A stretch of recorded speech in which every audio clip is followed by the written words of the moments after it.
जब सब रास्ते बंद हो जाए तब कृपा का रास्ता खुलता है। ये अविश्वासी जीव मानेगा नहीं। अगर इसको थोड़ी भी गली मिली संसार के तो संसार की ही गली में जाएगा, प्रभु के मार्ग में नहीं जाएगा। और जब प्रभु के मार्ग में चलोगे तो संसार की कोई विपत्ति या कोई संपत्ति आपको घसीट ले जाएगी। बहुत विचित्र माया का खेल है, बहुत विचित्र माया का खेल। इसलिए बिल्कुल जो कदम बढ़ाना बहुत मजबूत बढ़ाना, ऐसे बढ़ाना कि अगर घर के सब मर जाएं तो भी हम घर पीछे वापस नहीं लौटेंगे। जिसने देखने का हृदय में ठान लिया प्रभु के, तो उसे और के देखने की इच्छा नहीं कर ली, चाहे नहीं, फिर वापस प्रभु की तरफ नहीं आ पाओगे, पक्का समझ लेना। या तो ये पूरे जीवन की बात कह रहा हूं, या तो ऐसी विपत्ति आएगी कि आपको भागना पड़ेगा, या ऐसा प्रलोभन आएगा। प्रलोभन भी आता है, बहुत जोर का प्रलोभन आता है। कितनी जगह ऐसे प्रलोभन आते हैं साधक के मार्ग में।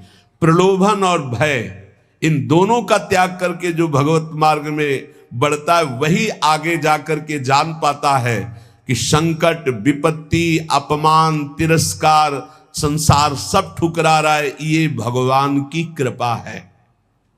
समझ पाएगा कोई कृपा है? लगता है ये कोई कृपा है? कृपा है, नमस्कार, प्रणाम, माला पहनाया जा रहा है, अनुकूलता है, भोग सामग्री, जय जयकार, ये कृपा है? नहीं, ये कृपा नहीं। बहुत संभल के रहना, ये कृपा नहीं। कृपा है तिरस्कार, अपमान, निंदा, दुख, विपत्ति, संकट। क्यों? इससे संसार का राग और देह भाव नष्ट होता है।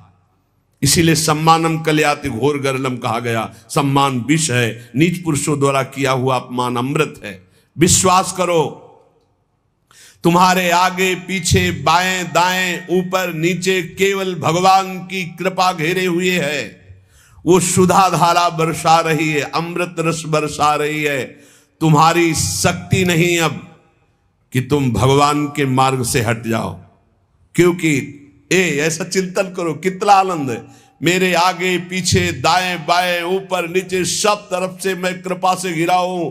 अब मुझे कोई भी परास्त नहीं कर सकता। मैं भी चाहूं तो अब नहीं वापस जा सकता, भाग नहीं सकता, क्योंकि कृपा ने मुझे घेर रखा है।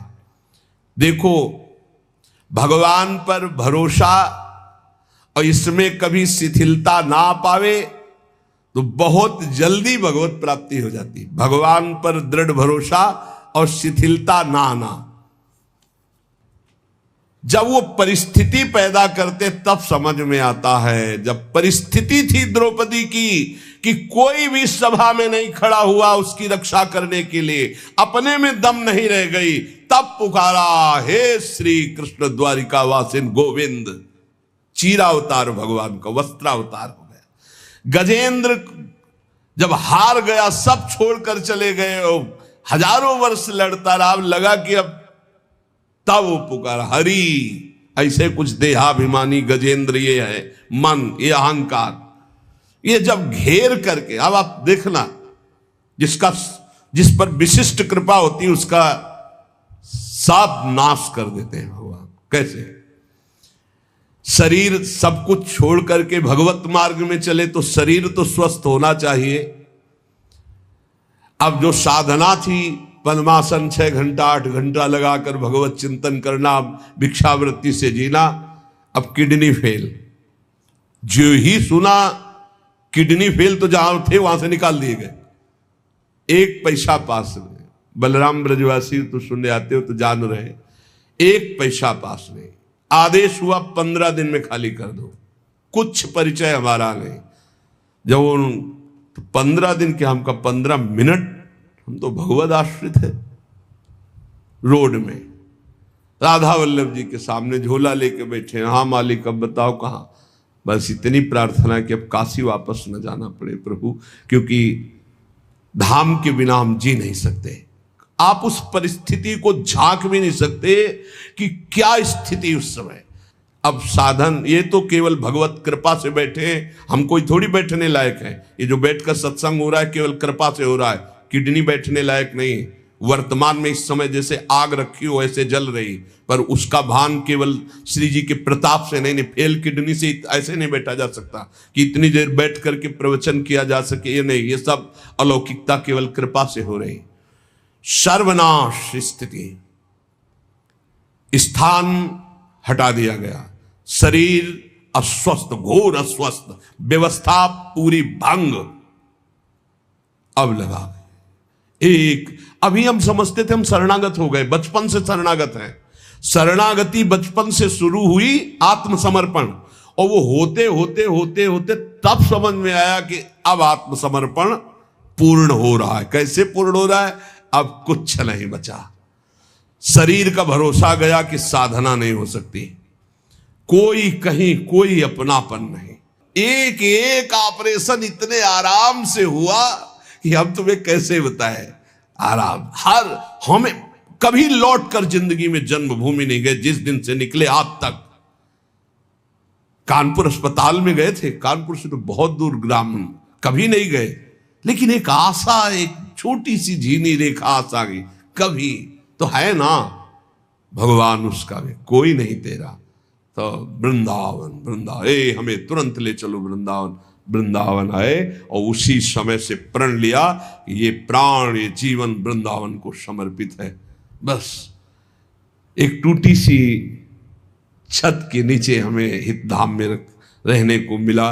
वो पत्थर टूटे, कभी भी गिर सकते थे, ऐसे छोटी सी, सीधा लेटो तो पैर नहीं, दीवार में ऐसे थोड़ा सिकुड़ना पड़ेगा, और अगर ऐसे लेटो तो बस पैर फैला के एक बीता, बस इतनी, आगे कोई बारंडा नहीं, आगे कोई, वो तो बाद में। ऐसा कष्टपूर्ण जीवन। अब वो आर्त भाव अंदर से जो प्रकट हुआ, हे प्रभु अब तो मैं किसी काम का नहीं, वहीं से बात बन गई।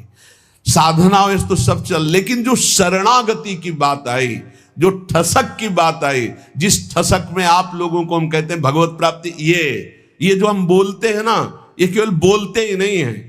हाँ, ये बोलते ही नहीं है, बहुत बढ़िया मजबूत नौका मिल गई, खेवैया बहुत चतुर है, आज तक उस खेवैया की नाव में बैठने वाला कोई डूबा नहीं। श्री हरिवंश प्रताप नाम नौका, निज खेवक, भवसागर सुख तरत निकट, हरिवंश जो सेवक। यहां बहुत समझ के, जहां जहां हमारी आसक्ति है उसका राग नष्ट होगा, पक्का पक्का नष्ट होगा। जहां हमने सोचा कि ये मेरा है, वही मेरी प्रियाजू ने ऐसा ऑपरेशन किया कि पूरा गुणा लगा दिया और दिखाई दिया कि नहीं नहीं, ये भूल मत कर, तू किसी का नहीं, तेरा कोई नहीं। भगवान जिस पर विशिष्ट कृपा करते हैं उसके सब सुविधाओं का, ऐश्वर्य का, संबंधों का नाश कर देते हैं। एक बार वो तड़पता है, रोता है, दुखी होता है, जैसे ऑपरेशन, बस ये ऑपरेशन है, सीधे समर्पित हो जाओ। नहीं, अगर वो समर्पित करवाना चाहते ना तो बड़ा ऑपरेशन होगा, मेजर ऑपरेशन, छुटपुट ऑपरेशन नहीं होता, मेजर ऑपरेशन होता है। और इस ऑपरेशन के बाद जो स्वस्थता होती है वही आप देख रहे हो।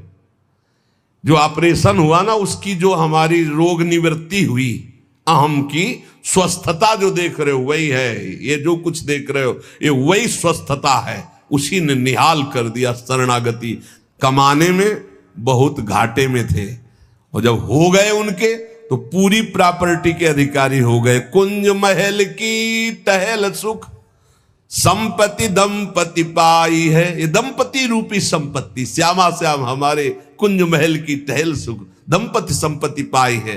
जैसी रूप लाल हित प्रीति सो, जो 84 गाइए। श्री प्रियालाल के गुण गायन, प्रियालाल के आश्रित, प्रियालाल के नाम जप, प्रियालाल की सेवा, अपार सुख मिल गया केवल शरणागति पुष्ट होने पर। ये कभी नहीं हो, न साधन का अहंकार का कोई गुंजाइश है नहीं। क्या साधना, मरा हुआ आदमी उससे जो करवा रहे। अब हम कह सकते कि हम प्रवचन करते, ये बोलने की क्षमता नहीं, प्रवचन क्या करते, तो श्री जी करवा रही, स्पष्ट हम देख रहे हैं।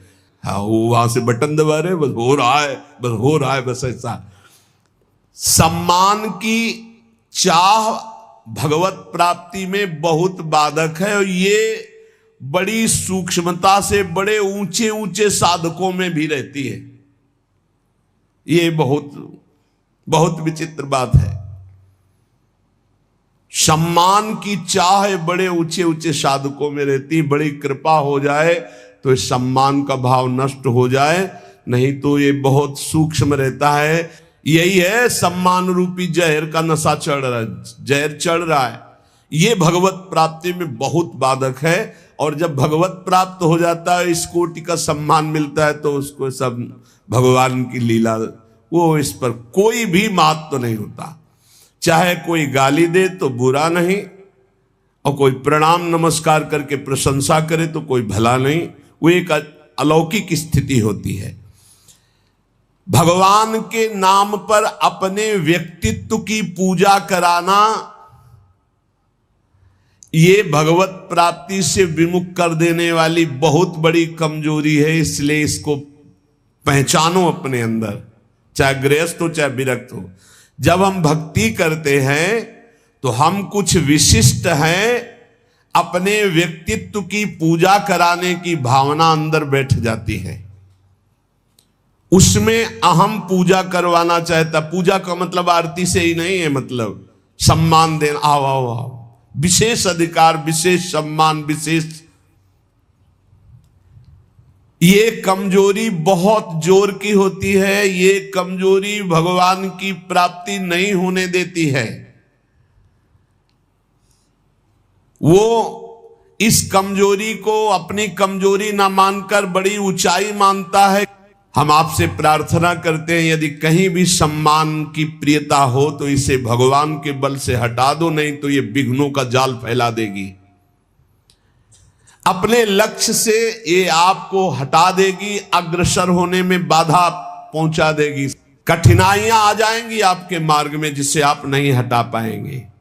इसलिए आपसे अनुरोध है कि यदि कहीं किसी के अंदर भजनानंदी सुनने का, अपने को बड़ा भगत है ऐसा सुनने का, मान सम्मान पाने का, तो इसका त्याग कर दो, बहुत जल्दी आनंद की प्राप्ति होगी। जब मनुष्य केवल संसार के अनुकूल भोग पदार्थों की प्राप्ति में भगवान की पूजा का फल मानता है तो बड़ी भारी चूक कर बैठता है। पहला, सम्मान, अपनी पूजा करवाना, अहम की प्रतिष्ठा का निषेध। अब यहां कह रहे हैं कि जब कोई उपासक अपनी जो चाहा वो हो गया, इसमें भगवान के भजन का, भगवान की पूजा का, भगवान की कृपा का फल देखता, मैं जो चाहता हूं हो जाता है, बोले भारी भूल हो रही है। ये भूल आपको भगवान से विमुख कर देगी।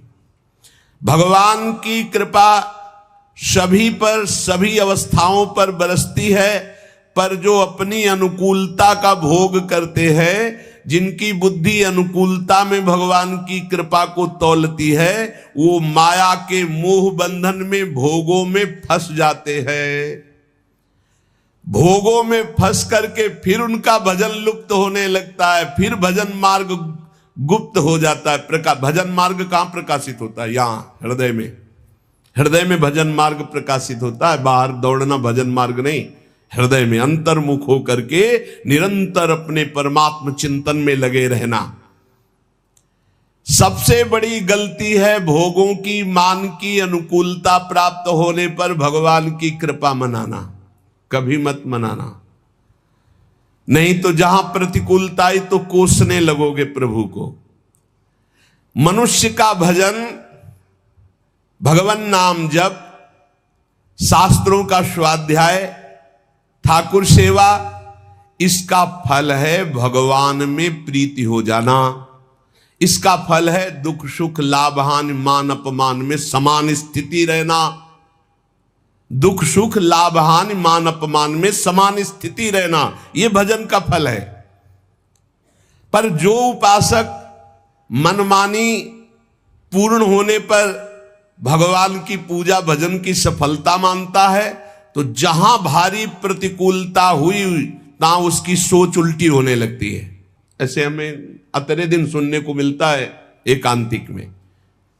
तो ये लिखा है, जो सुनने को मिल रहा है वही लिखा है। इतने दिन जल चढ़ाया, इतने दिन पूजा की, हमारे अमुक परिवार के सदस्य को भगवान मार दिए।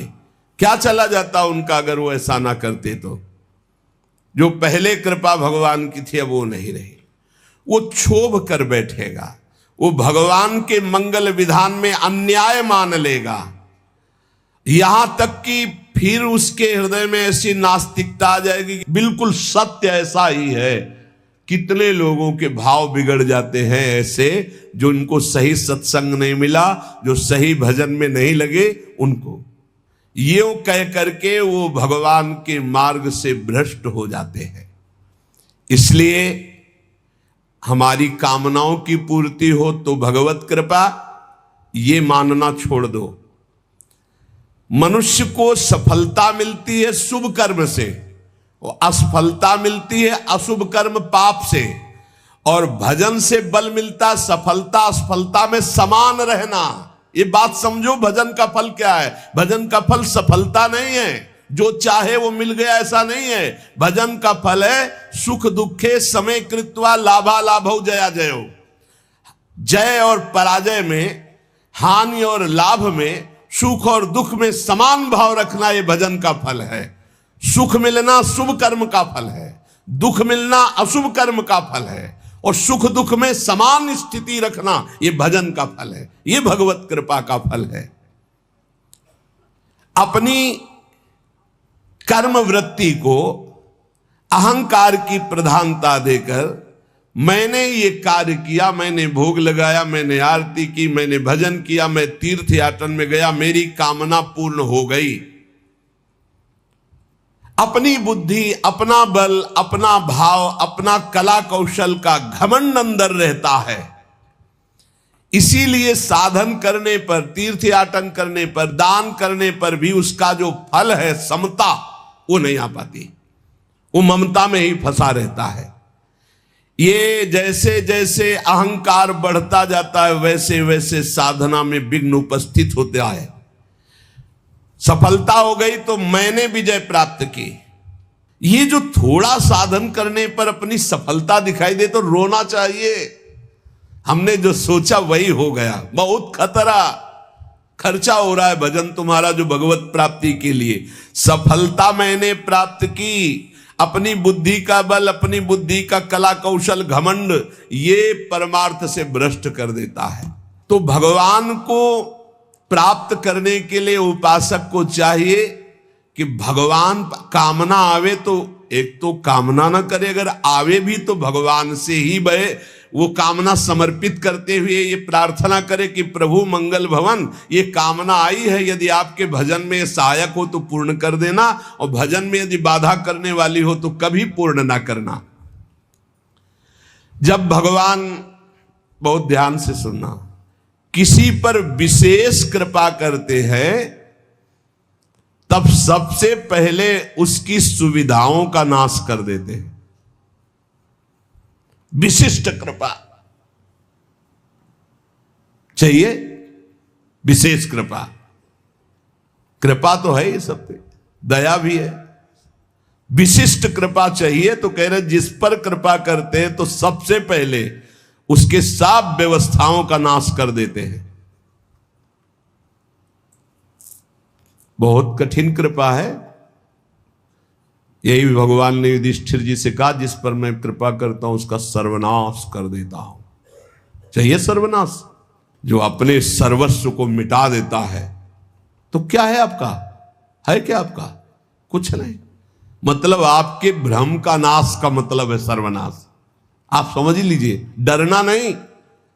भगवान के भजन का मतलब विशिष्ट कृपा, विशिष्ट कृपा का मतलब है मतलब एकदम सर्वनाश कर दे। तो चक्रवर्ती सम्राट अम्बरीश जी थे महाभागवत, और दरिद्रता की हद थी सुदामा जी के यहां, तो सुदामा पूरी खड़ी कर दी। समझो यहां भगवान जिस पर कृपा करते हैं विशेष। क्यों? क्योंकि आपको सच्ची कहता हूं, ये पढ़े लिखे समझाने से समझ में नहीं आता।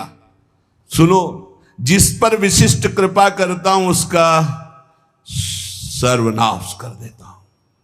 कहीं कोई आश्रय न साधना करे गया, न व्यक्ति करे गया, न वस्तु करे गया। बड़ा विचित्र खेल होता है, बड़ा विचित्र खेल प्रभु का। एक बार वो घबराएगा, दुखी होगा, बहुत परेशान होगा, पर ऑपरेशन किए बिना छोड़ा नहीं जाएगा। हाथ पैर बांध दिए जाते हैं, फड़फड़ा लो केवल।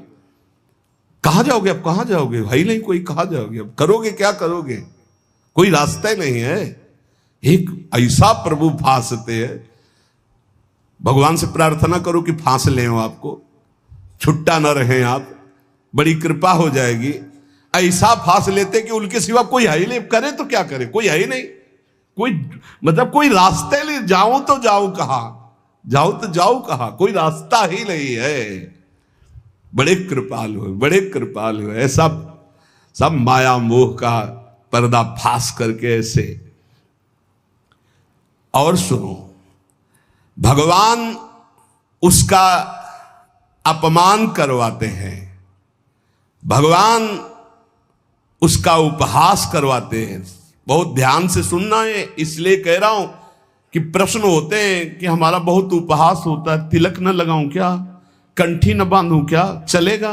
क्योंकि लोग उपहास करते हैं। घर में ऐसा कहते हैं, सेवा न रखूं क्या? तो क्या समझते हो, भगवान के मार्ग में चलने के लिए जब एक संसार का पति वर्ण करती है तो ठसक से सुहाग भर के चलती है, वो किसी के उपहास को डरती है। तुम जगत के मालिक का सुहाग भरे हुए हो, ये तिलक ये कंठी, तुम्हें शर्म आती है इस बात के लिए कि कोई तुम्हें भगत कहकर उपहास करेगा तो तुम कंठी तिलक उतार दोगे? कैसी निष्ठा है? भगवान अपमान करवाएंगे, भगवान उपहास करवाएंगे। क्यों? ये दवा है, दवा। इसके बिना ये भवरोग ठीक नहीं होगा। ये दवा मिलेगी, पहले से बता रहे, थोड़ी कड़वी दवा है, मिलेगी। और जिसको ना मिल रही हो तो अभी अस्पताल में भर्ती नहीं हुए हो, आप अपने को स्वस्थ मानते रहो, नाड़ी पकड़े जाएंगे, हर दोष सामने आ जाएंगे, फिर दवा शुरू होगी। क्योंकि एक कह रहे थे कि आप कहते हो भक्ति में बड़ी प्रतिकूलता आती, मेरे जीवन में तो कोई प्रतिकूलता नहीं, तो अभी वो भक्ति आई कहां है? ऐसा क्यों करते हैं? क्योंकि जहां जहां हमारा राग है उसका नाश होकर भगवत प्राप्ति के लिए जो जो हमें सद्गुण चाहिए वो श्री भगवान देते हैं। इसलिए कभी शिकायत मत करो। भगवान की जब कृपा होगी तब आपको लौकिक भोगों की तरफ बढ़ने में असफलता होगी। जो तुमको प्यार करते थे वो ठुकरा देंगे, जो तुम्हारा सहयोग करते थे वो बंद कर देंगे, जो तुम्हारा नमस्कार प्रणाम वो तुम्हारा तिरस्कार अपमान कर देंगे। तब आपका हृदय आसपास से टूट करके एकमात्र भगवान की तरफ जाए। अगर चिंतामणि ने धक्का देके न निकलवाया होता तो बिल्व मंगल जी बिल्व मंगलाचार्य न बनते, पक्का। बड़े कृपालु भगवान है, बड़े कृपालु है। उनकी कृपा जब बाद में आपको समझ में आएगी तो आपको आनंद आ जाएगा। स्थिति एक बार ऐसी जीवन में जरूर आती है जब सर्व आश्रय टूट जाते हैं, केवल प्रभु का आश्रय। भगवान और धर्म, इन पर चलने वालों को कसौटी देनी होती है, वो महान दुखों से मुक्त होने के लिए। असंभव को भी संभव करने वाले तुम्हारे स्वामी तुम्हारे सामने जो अपमान और दुख भेज रहे हैं, इसका रहस्य है, इसमें छुपा हुआ रहस्य। इसलिए कड़ुआ बोल रहा है तुम्हारे सामने, क्यों बोल रहा है? क्योंकि भगवान उससे बुलवा रहे। तो क्यों सुनवा रहे? क्योंकि तुम्हारे अंदर इस कड़वी दवा की जरूरत है। प्यारे, प्रार्थना मान लो, विरोध मत करना, गाली पलट कर मत देना, बहुत जल्दी आपका हृदय निर्मल हो जाएगा। किसी की संसार में शक्ति है कि तुम जिसके सेवक हो तुम्हें कोई गाली दे सके, तुम्हारी तरफ कोई आंख उठा सके? अगर वो आंख उठा रहा है तो मेरे स्वामी ने उसको बोला है कि जाओ इसे आंख दिखाओ, इसको गाली दो। क्यों? क्योंकि कोई है अंदर ऐसा जहरीला फोड़ा, उसका ऑपरेशन हो रहा है, दवा दे रहे भगवान। विश्वास कर लीजिए, भगवान की कृपा से तुम्हारे अंदर ऐसी स्थिति उत्पन्न होगी जो शम होगी, जो सारी सफलताओं को लांग कर परमानंद में डूब जाओगे। इसलिए उपासक केवल भगवान को देखे। जहां कोई अपमान हो रहा है, जहां कोई परिस्थिति, जहां कोई दुख है, जहां कोई तिरस्कार, जहां कोई भगा रहा है, उस समय देखे कि मेरे भगवान का विधान है, मेरे हरि का विधान है। जब तक प्रशंसा करने वालों के प्रति, आश्रय देने वालों के प्रति, अनुकूल भोग देने वालों के प्रति, बंधु बांधवों के प्रति, रिश्ते नातों के प्रति थोड़ा भी संबंध रहता है तब तक भगवत शरणागति पूर्ण नहीं मानी जाती। पूर्ण भगवत शरणागति के लिए जगत का अपनत्व, बंधुत्व, रिश्ते, नातेदारी, अपनी क्षमता, अपनी महानता, इन सबको मिट्टी में मिलाना होता है, तब भव समुद्र से पार होकर वो परमानंद में डूबता है। लेकिन हम आपको ये सब डर लग रहा होगा आपको सुन के, तो मत डरना, क्योंकि हम प्रियाजू की शरण में हैं। समझ गए? हम पूरे चैप्टर को समझा करके और इसके बाद एक ऐसी टेबलेट देते हैं जिसमें आपको बिल्कुल दर्द नहीं होगा, क्योंकि हम प्रियाजू की शरण में हैं। भगवान जिस पर कृपा करते उन पर ऐसी करते, और हमारी प्रियाजू जिस पर कृपा करती हैं तो अवगुण करे समुद्र सम गणत नापनो जानी, राई के सम भजन को मानत मेरु समान। और अगर महाराज कि अब हम इसकी परीक्षा लेंगे, तो श्री जी कहते फिर हम आपकी परीक्षा लेंगे, तो महाराज कह देते नहीं पास। तो प्रिया जी कहती आओ हमारे पास, है? हमारी तो बाजी जीत गई भाई। नागरीदासी जन्म जितायो बलिहारी बलिहारी, हमारी सब ही बात सुधारी, सुधार दी हमारी बात। श्री कुंज बिहारी ने श्री लाडली जी की शरणागति प्राप्त हो गई। यहां लाडली जी की शरणागति में परीक्षा नहीं होती।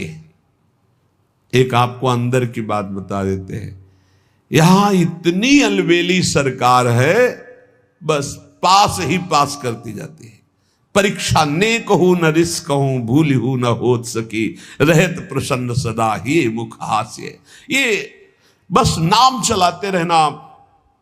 श्री हरिवंश नाम सब सिद्ध सवै रसिक, बिलसे नवनिध्य भुगतै, देहि न जाचहि पोषण भरन न चिंत कराई, श्री हरिवंश विभो बिलसाई, श्री वृंदावन के माधुरी। मेरी महारानी जो जिनके अधीन श्री हरि है, उनका स्वभाव है वो न परीक्षा लेती हैं और न वो रोष करती। कहीं आपको प्रमाण नहीं मिलेगा।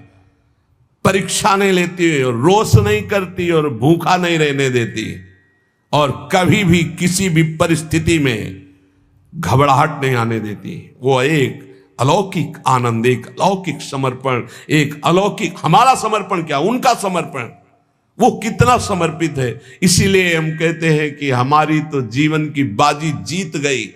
नहीं, महाराज ऐसी ऐसी जिस पर मैं प्रसन्न होता हूं उसका सर्व, ये समझना बहुत कठिन है भाई, बहुत कठिन है। और महारानी जो हर समय प्रसन्न ही रहती, जिस पर मैं प्रसन्न होता हूं, जिस पर मैं कृपा दृष्टि करता हूं, वो हमारी श्री जी कृपालुता, दयालुता, करुणा की समुद्र है। कभी भी कैसे पापी क्यों न हो, हरिवंश नाम जो ले, अलख लड़ेती रीझ के महल खवासी दे। ए भाई, इसीलिए राधा राधा राधा राधा राधा ये पिता है, ये कभी भी चपत लगा सकते हैं, लेकिन अगर माता के आंचल में छुप गए तो वो ऐसे करके फिर ऐसे जब देखती है तो पिताजी भी मुस्कुरा के वापस हो जाते हैं। ये होता है ना, अनंत माताओं का वात्सल्य हमारी प्रियाजू में है।